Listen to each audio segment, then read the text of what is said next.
Touring one of our first lines of defence, the Prime Minister used pictures and words at a vaccine centre today to get his message about boosters across. It's very important that everybody gets them because we build up people's general resistance.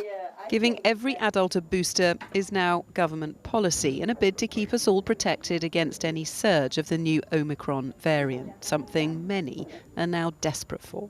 I think you'd be a fool not to, wouldn't you, at the moment? I think everybody will be running to get their boosters. I just hope and pray that I don't get it and let's hope we have a good Christmas this year. Later, Boris Johnson outlined how they plan to offer everyone a booster in 2 months. We're going to be throwing everything at it in order to ensure that everyone eligible is offered that booster in, as I say, just over 2 months.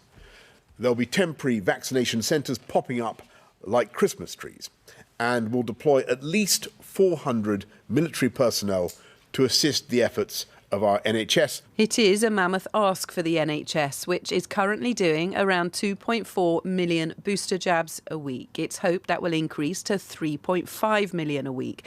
The aim is to offer all 37 million remaining booster jabs by the end of January, with bookings gradually rolled out by age group in 5-year bands. But given the pressures already on the health service, is that really achievable?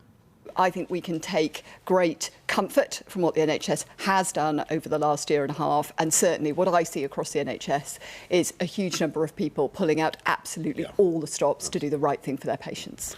It means staff and volunteers will work in extra hospital hubs and 150 more community pharmacy sites to help deliver the programme. We have a brilliant network of pharmacies across the country, and it's a resource that needs to be used because patients can easily access them at the time and place it's convenient to them. So this is the way forward. Vaccines are not our only defence against Omicron. Face masks are now compulsory again in shops and on public transport in the whole of the UK, and some travel restrictions have been reinstated.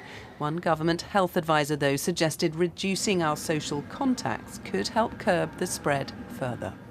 Prime Minister, should people be taking your advice or the advice of one of your scientific advisors who said we should be limiting unnecessary social contacts? Can you see why people are confused? The guidance remains the same. That doesn't mean that people shouldn't take sensible precautions, and everybody should continue, for instance, to wash your hands and make sure that you have good ventilation. And I'm still confident that this Christmas will be considerably better than last Christmas.